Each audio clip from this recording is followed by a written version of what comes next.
Hello guys and welcome to a new video. This is Hades Canyon NUC, the mini gaming PC from Intel. And this is the lower end model, the NUC8i7HNK. I bought this one because I like to have a small and powerful PC, so it will replace my current desktop PC. I'll use it for media creation and gaming, so let's check it out.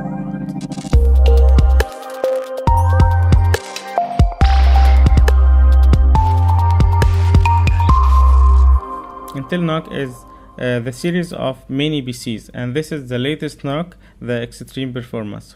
And what is special about this unit is the processor and the graphics on one chip. The processor is 8th generation Core i7, and the graphics chip is Radeon Vega MGL for this specific model.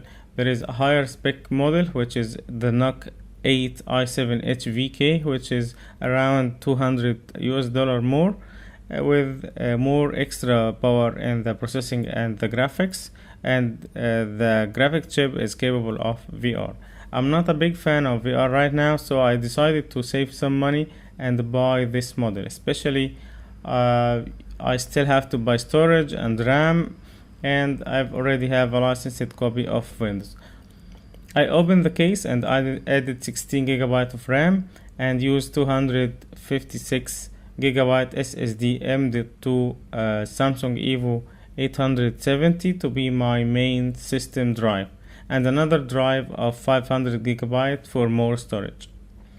The case have many I/O in the front. We have the speaker and the headset jack, one USB-C port, HDMI, two USB 3 port. One of them is always on.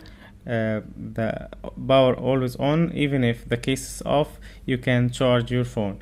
The SD card reader, the infrared receiver, and array of 4 digital microphones, 3 LED, and the power button. They are also customizable.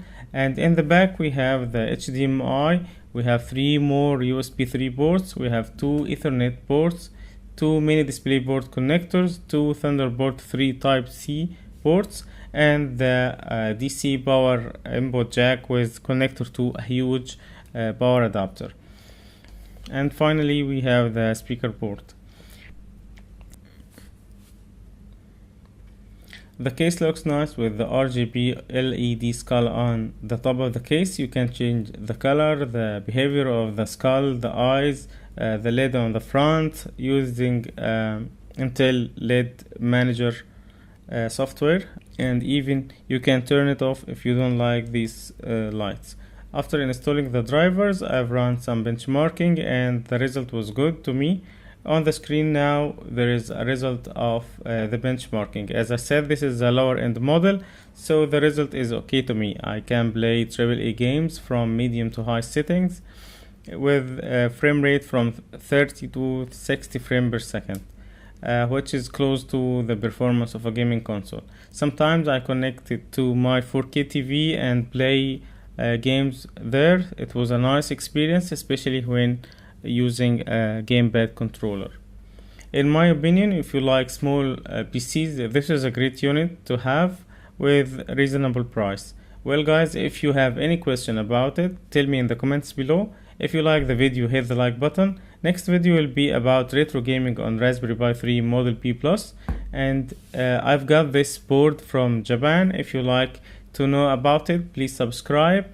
There will be, if the video is already up, you can find the link to the video on the cards now and in the description below. Subscribe for more upcoming videos. Thanks for watching and have a nice day.